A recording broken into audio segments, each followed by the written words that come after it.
이 마음에 예수님의 성품을 담으라. 이 마음에 예수님의 성품을 담으라. 이 마음에 예수님의 성품을 담으라. 아멘. 사랑하는 우리 대전명석교회 성도님들, 여러분들의 마음속에 예수님의 성품을 날마다 담고 계십니까? 아멘을 딱 두 분만 하시네요. 우리의 마음속에 여러분 듣고 끝나면 안 되고 예수님의 성품을 잘 담아서 우리도 더 주님을 닮은 하나님의 사람으로 살아갈 수 있게 되기를 간절히 소원합니다. 우리의 신앙의 여정, 사도 베드로가 베드로후서에서 계속해서 전하는 핵심 메시지가 무엇이라고 그랬습니까? 신앙의 여정은 머물러 있는 것이 아니라 움직이는 것이다, 이동하는 것이다. 그래서 내가 예수 믿은 지 20년이 됐고 30년이 됐고 평생 예수를 믿었는데 내 모습은 변화된 거 하나도 없이 여전히 예전의 성품과 기질과 그대로 살아가고 있다면 여러분, 우리가 신앙생활 잘하고 있다고 결코 말할 수 없겠죠. 말로만 예수 믿는 사람이 아니라 우리가 벗어나야 합니다. 예전에 나의 연약한 모습 속에서 다시 벗어나서 아브라함이 마치 아비친척 고향집을 떠나서 하나님이 약속한 그 약속의 땅으로 믿음으로 그 발걸음을 옮겼던 것처럼 이스라엘과 모세가 하나님의 그 약속의 말씀을 붙잡고 애굽에서 나와서 그 약속의 땅을 향하여 믿음의 발걸음을 옮겼던 것처럼 우리도 믿음을 가지고 주 안에서 나는 바뀔 수 있다. 나는 예수님의 성품을 내 마음에 담고 나는 죽고 예수로 사는 인생이 되었으니 그래서 내 삶에 예수님의 성품을 담고 예전의 모습을 버리고 살아갈 수 있다. 그 믿음과 확신으로 움직일 수 있게 되기를 간절히 소원합니다. 그래서 가장 필요한 여러분, 우리의 신앙의 여정의 출발점은 항상 무엇부터 시작된다고 그랬죠? 믿음이요, 믿음. 믿음이 시작이 돼야 되는 거죠. 이 믿음의 고백 위에 나는 죽었습니다, 예수로 삽니다. 이 믿음의 고백 위에 무엇을 더해야 된다고요? 이제는 덕을 더해야 됩니다. 덕이 없으면요, 내가 가지고 있는 이 믿음이 다른 사람들에게는 굉장히 불쾌감을 줄 수도 있습니다. 나 혼자 독야청청 혼자 이렇게 거룩한 사람으로 살아가면서 주변 사람들을 힘들게 하고요, 주변 사람들 나는 이렇게 사는데 당신은 왜 그렇게 살지 못합니까? 하면서 다른 사람들을 어렵게 만들 수 있어요. 그래서요, 믿음 위에는, 훌륭한 믿음 위에는 반드시 무엇이 추가가 돼야 됩니까? 덕이 있어야 됩니다. 그래야 주변 사람들에게 은혜가 흘러가는 거죠. 그리고 그 덕 위에 무엇이 더하여져야 돼요? 지식이요, 지식. 머리로 알고 있는 지식이 아니라 예수 그리스도를 어떻게 해야 된다고요? 맛보아 알아야 된다고 그랬죠. 날마다 경험하고 체험한 그 지식, 맛보아 알게 된 예수 그리스도의 지식이 더하여질 때, 그때 덕과 지식이 합쳐져서 내 입에서 나오는 말이 생명을 살리는 말이 되고 하나님의 영광을 드러내는 말이 되고 그리고 간증이 넘치는 말이 된다. 그것을 우리가 함께 나눴습니다.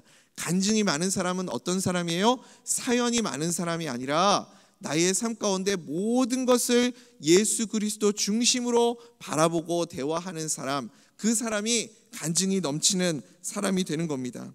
그래서 우리는 항상 믿음으로 출발해서 믿음 위에 덕 위에 지식을 더해야 됩니다. 이제는 그 지식 위에 무엇을 더해야 될까요? 절제를 더해야 됩니다. 믿음 위에 덕을, 덕 위에 지식을, 지식 위에 절제를 더하는 자리까지 가야 되겠죠. 여러분, 지식이 많아지면 필연적으로 찾아오는 것이 있습니다. 그게 뭐죠? 교만이 찾아옵니다. 지식이 많아지면 나도 모르게 다른 사람들을 가르치고 싶어지고요, 훈계하고 싶어지고요, 말을 많이 하고 싶어지고요, 내가 가지고 있는 이 지식을 다른 사람들 앞에서 자랑하고 싶어지는 그런 마음이 생기게 됩니다. 그래서요, 이 지식을 가만히 내버려 두면 어떤 일이 벌어지느냐, 이 지식을 가지고 내 입이, 내 혀가 칼춤을 추기 시작하는 겁니다. 그러면서 여기저기 막 휘두르면서요, 이 사람 핥히고 저 사람 상처 주고 저 사람을 찌르고 하면서 그렇게 아무 사람을 붙들고 선생 노릇을 하게 되는 거죠. 여러분, 오늘 사도 베드로가 그래서 지식 위에 무엇을 더하라고 우리에게 권고합니까? 지식 위에 반드시 이 절제를 더해야 한다라고 말씀하고 있습니다. 그렇지 않으면요, 이 지식은 다른 사람들에게 상처를 주거나 사람들을 죽이는 무서운 칼이 될 수 있기 때문에 그렇습니다. 지식만 있고요, 절제가 없는 사람은 어떤 사람인가요? 지식은 많은데 절제가 없으면요, 많은 사람들을 다 부담스럽게 만듭니다. 그래서 사람들이 이 절제가 없는 지식이 많은 사람을 만나면 어떻게 되죠? 피해 다녀요. 왜 피해 다닐까요? 그 절제가 없는 지식이 많은 사람에게 붙잡히면요, 아유, 오늘도 저 사람한테 붙잡혀가지고 1시간, 2시간 계속 붙잡혀갖고 듣기 싫은 말을 장황하게 그냥 계속 들어야 되니까요, 아유, 얼마나 부담되고 얼마나 싫겠어요. 그래서 절제가 없는 지식이 많은 사람들은요, 사람들이 별로 안 좋아합니다. 피해 다녀요. 그래서 영어 성경에서는 이 절제를 뭐로 번역을 하냐면 셀프 컨트롤이다, 이렇게 번역을 합니다. 셀프 컨트롤. 사전적인 의미는 이거죠. 개인이 스스로 자발적으로 무언가를 하지 않는 것, 스스로 자발적으로 무언가를 하지 않는 것, 이것이 절제라는 거예요. 여러분, 이 절제라는 단어는 포기하고는 의미가 다릅니다. 포기는 뭐죠? 포기.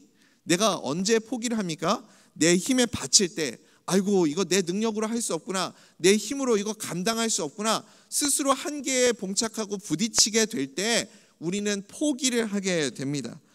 여러분, 그런데 이 절제는요, 포기와는 의미가 다릅니다. 절제는 무엇이냐면 내가 할 수 있는 힘이 있어요. 충분히 능력이 있습니다. 얼마든지 할 수 있어요. 있는데 나의 스스로가 의지로, 나의 스스로의 결단으로 하지 않고 멈추는 것, 이것이 뭐라고요? 이게 절제입니다. 성경은 우리에게 절대 포기하라라고 말씀하지 않습니다. 한 번도 포기하라고 말씀하신 적이 없습니다. 그 대신 우리에게 늘 강력하게 권고하고 계시죠. 성령이 우리에게 강조하는 것은 무엇입니까? 포기가 아니라 뭐요? 절제를 늘 우리에게 말씀합니다. 우리는요, 포기하는 법이 아니라 절제하는 방법을 배워야 됩니다. 절제는 뭐라고 했죠? 할 수 있는데도 하지 않는 것. 얼마든지 내가 말할 수 있고, 얼마든지 내가 실력을 행사할 수 있고, 얼마든지 내가 갖춘 것들이 많이 있지만 스스로 하지 않고 멈출 수 있는 것, 그것이 절제이고, 이것이 사실은 어마어마한 능력이 되죠. 여러분, 말을 잘하는 것도 능력입니다. 말을 아주 잘 청산유수처럼 잘하는 것도 능력이지만 사실은 할 말을 다 하지 않고 스스로 제한하고 절제하는 것, 이게 어떻게 보면 더 큰 능력 아닙니까? 이게 절제의 능력인 거죠. 더 수준 높은 능력입니다. 제가 한 가지 더 예를 들어볼까요? 여러분, 누가 나의 오른뺨을 쳤습니다. 그러면 누군가가 나에게 오른뺨을 쳤을 때 나도 똑같이 그 사람에게 되돌려주는 게 쉬울까요? 아니, 내가 힘이 있고 능력이 있어서 내가 받은 것보다 더 세게, 더 크게 되돌려주는 게 쉬울까요? 아니면 얼마든지 내가 그 사람보다 더 세게 되돌려줄 수 있는 능력이 있지만 참고 나의 왼뺨을 돌려대는 게 쉬울까요? 제가 너무 어려운 질문을 드렸나요?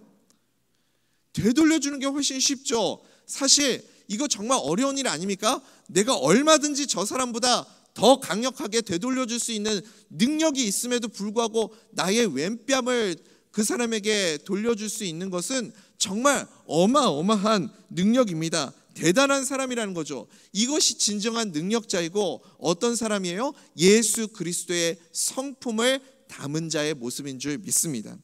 여러분, 예수님을 한번 생각해 보십시오.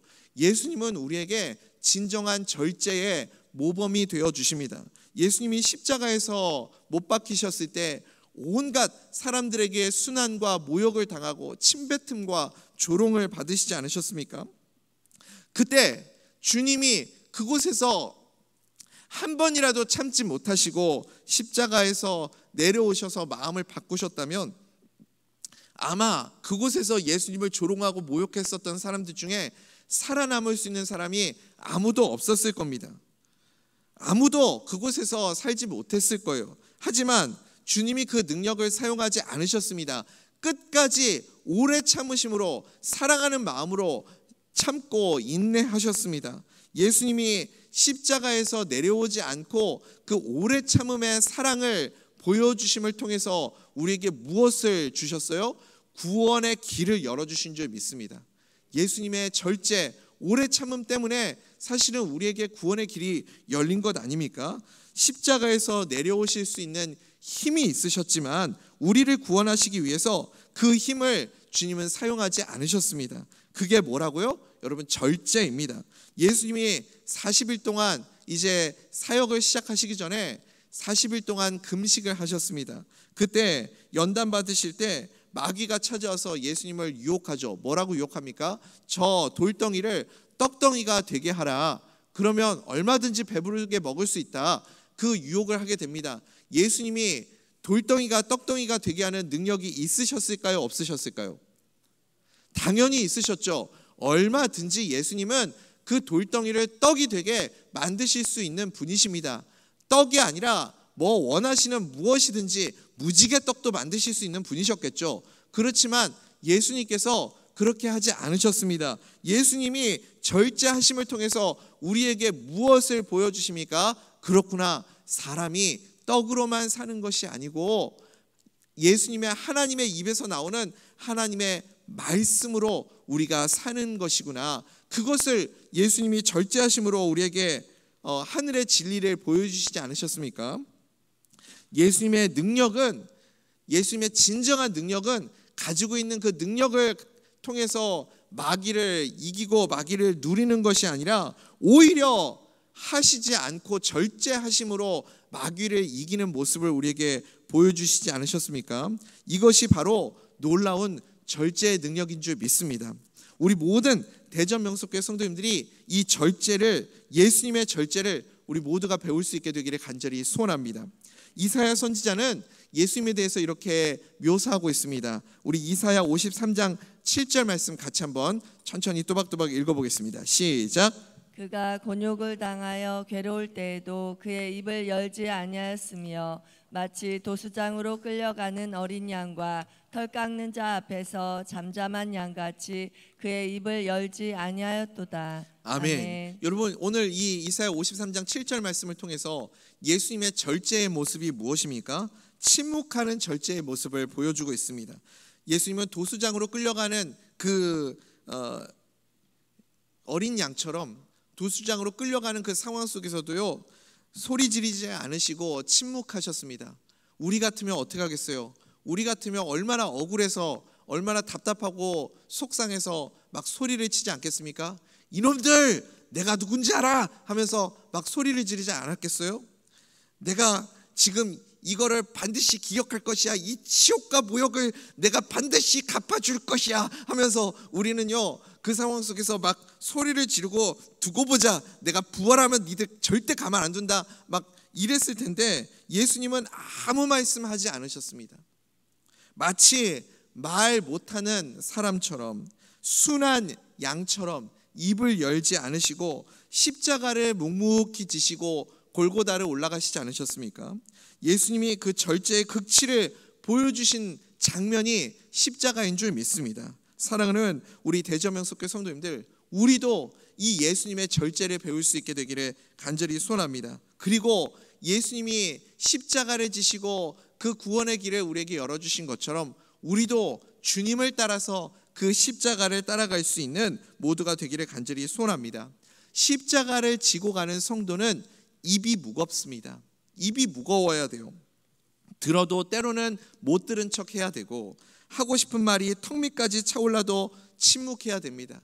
여러분, 어떤 분들은요, 내 마음속에 있는 말을 견디지 못하는 분이 있습니다. 누가 이렇게 실수하고 잘못하고 교회에서 어떤 문제를 일으키고, 그거 굳이 내가 말하지 않아도요, 알만한 분들은 다 알거든요. 근데 내가 꼭 그것을 다른 사람에게 전달해야만 한다는 그 사명을 가지고 계시는 분들이 계세요. 그래서요, 그 얘기 들었어? 아니 오늘 누가 무슨 일 저질렀다며? 하면서요, 막 그 얘기를 이렇게 전해주고 전달해주고요, 그렇게 하시는 분들 계십니다.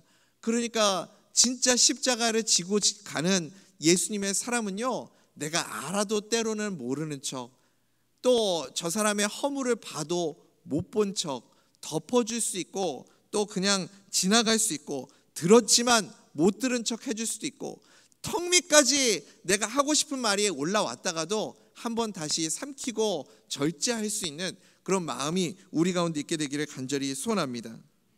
그래서 우리는 늘 예수님을 기억해야 되겠죠. 나 때문에 십자가를 지시고 저 골고다 언덕을 오르신 예수님을 늘 기억하십시오. 예수님이 십자가에서 그 고난 받으시기 전에 겟세마네 동산에서 간절하게 기도하시지 않으셨습니까? 왜 기도하셨죠?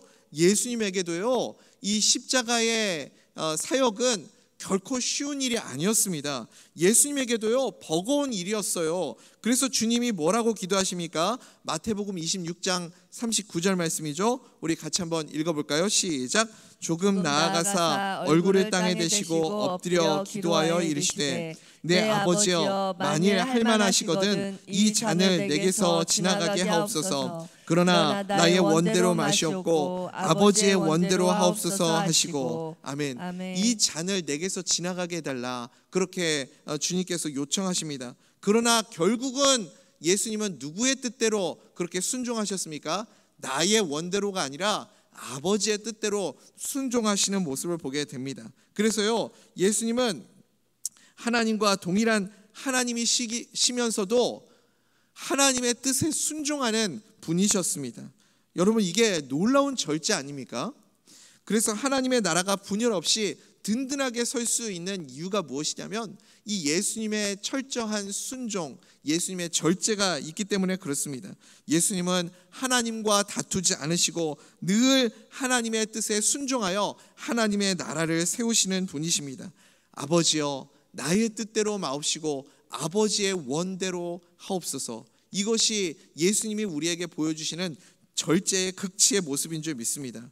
이 예수님의 절제의 모습 때문에 온 인류가 살아나게 된 것 아닙니까?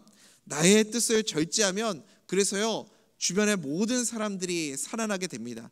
나의 절제 때문에요, 주변의 사람들이 살아나는 것을 봐요. 내가 절제하면 교회가 삽니다. 믿으십니까? 내가 절제하면요, 가정이 살아요. 내가 절제하면 우리 성도님들이 살고요, 주변 사람들이 살고요, 이 나라와 이 민족이 다시 살아나게 되는 은혜를 보게 될 줄 믿습니다. 그래서 우리에게 절제가 필요합니다.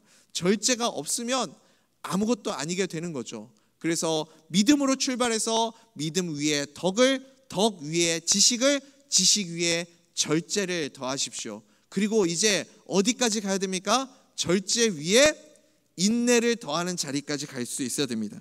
여러분, 절제와 인내가 비슷한 단어처럼 보이지만 사실 조금 차이가 있습니다. 참을 수 없는 상황이 있었습니다. 너무너무 화가 났어요. 너무너무 화가 나가지고 이거는 견딜 수가 없는 상황인데, 그래, 예수님이 참으셨으니 내가 오늘 절제하라고 하셨으니 절제한다 하고 끓어오르는 화를 한번 하고 참았습니다. 이건 뭐죠, 여러분? 이게 절제죠. 근데 또 똑같은 상황이 벌어진 거예요. 어저께 내가 참았는데 또 똑같은 상황이 벌어져가지고 다시 이 단전에서부터 끓어오르는 분노가 내 마음속에서 끓어오르기 시작하는 겁니다. 그때 똑같은 상황 속에서 한 번 더 내가 참으면 그게 뭐가 될까요? 그게 인내가 되는 겁니다. 똑같은 상황인데 한 번 참으면 절제가 되는 것이고, 계속해서 참으면 그게 인내가 되는 거죠. 인내는요, 그래서 다른 말로 절제를 계속해서 하게 하는 힘이 인내입니다. 여러분, 이번에 한번 참았다면 절제고, 그와 같은 일을 또다시 참아낸다면 그게 인내가 됩니다. 우리도 그럴 때가 있잖아요. 야, 이번에는 진짜 도저히 못 참겠다. 이제 내 한계다. 그럴 때 다시 내 안에 계시는 예수 그리스도를 바라보면서 예수님처럼 참아내는 것, 여러분, 그게 인내인 줄 믿습니다. 좀 오래된 영화인데요, 에반 올마이티라는 영화가 있었습니다. 브루스 올마이티라는 영화의 후속작이었는데, 혹시 이 영화 보신 분들 계십니까? 아마 많은 분들이 보셨을 텐데 기억을 잘 못하실 것 같아요. 뉴욕판 노아 방주 스토리라고 생각을 하시면 돼요. 이 남자 주인공이 이제 어느 날 하나님의 계시를 받는 거죠. 뉴욕에서 살고 있는 세일즈맨이었는데 하나님의 계시를 받아가지고 뉴욕 한복판 센트럴파크에 노아 방주를 지어라 라는 그 계시를 받습니다. 계시를 딱 받는 순간 갑자기 옷이 딱 바뀌고 갑자기 노아처럼 수염이 쫙 자라고 이렇게 변하게 되죠. 그래서 그때부터 이제 방주를 짓는데 얼마나 그게 이슈가 됐겠어요. 그래서 뉴스에도 보도가 되고 연일 뉴스에도 나와가지고 막 이 사람에 대해서 조롱하고 또 막 이야기를 나누고 또 이렇게 식당이나 술집 같은 데 가면 사람들이 모여가지고 이 사람의 이야기를 가지고 가십거리를 삼아가지고 막 떠들고 웃고 막 이야기하는 것을 보았습니다. 이게 뭐 당사자야 하나님이 직접 직통 계시를 줬다고 하니까 뭐 별 수 없는 거지만 그 가족들의 입장은 어떻겠어요, 여러분? 가족들은 그러니까 자식들하고 아내가 식당에 와서 밥을 먹고 있는데 식당에서 주변의 사람들이 막 자기 남편을 두고 막 깔깔거리고 조롱하는 소리를 들으니까 마음이 너무 안 좋은 거예요. 그래가지고 아이들도 너무 힘드니까 엄마 잠깐 화장실 갔다 올게요 하고 그 자리를 피해서 이제 떠나가고 아내 혼자서 그 식당에 앉아서 우울해가지고 이렇게 고개를 푹 숙이고 있는데 어떤 한 사람이 이렇게 지나가다가 말을 거는 거죠. 말하자면 하나님의 사자와 같은 사람인 거예요. 항상 이런 역할을 하는 사람이 있는데 그 흑인 연기자 중에 모건 프리먼이라는 분 아시죠?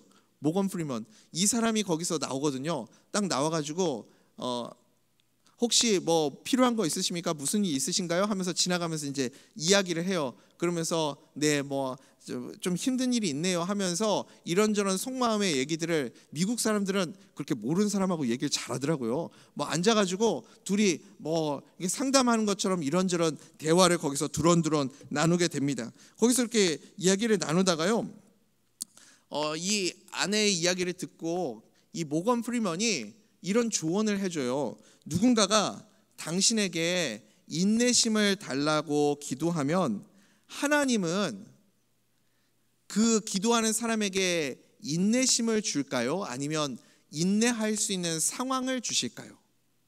여러분 이해가 안 되십니까? 하나님이 우리가 하나님께 인내를 달라고 기도할 때 하나님은 인내를 주실까요? 아니면 인내할 수 있는 상황을 주실까요? 한번 생각해 보십시오. 주여, 주여 인내를 주시옵소서.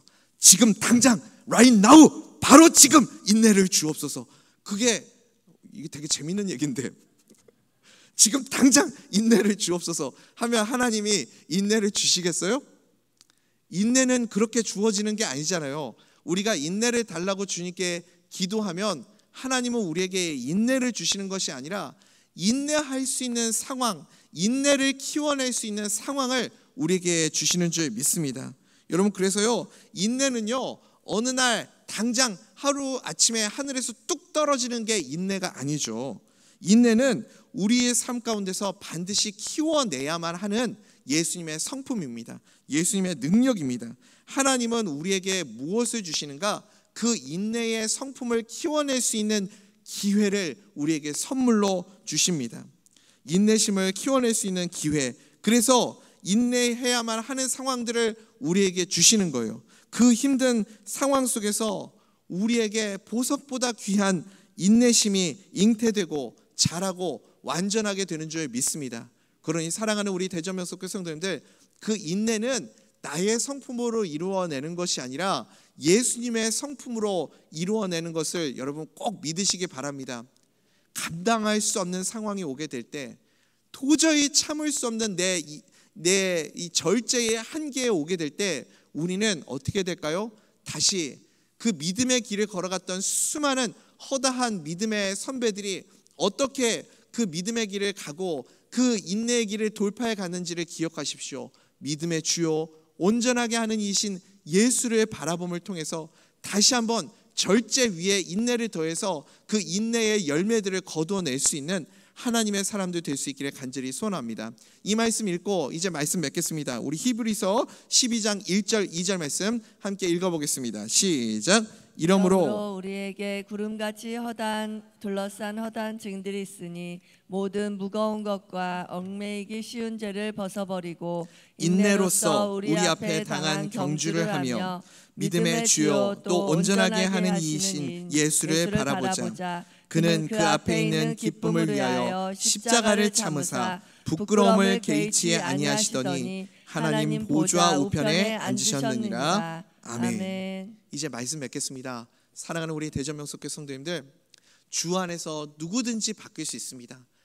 나는 죽고 예수로 산다라는 분명한 믿음을 가지고 살아갈 수 있게 되기를 간절히 소원합니다. 그래서 그 믿음 위에 지식을, 지식 위에 믿음 위에 덕을, 덕 위에 지식을, 그리고 지식 위에 절제를, 절제 위에 인내까지 더하여서, 그래서 예수님을 바라보며 끝까지 이 믿음의 경주를 완주할 수 있는 우리 모든 대전명석교 성도님들 다 될 수 있기를 간절히 소원합니다. 오늘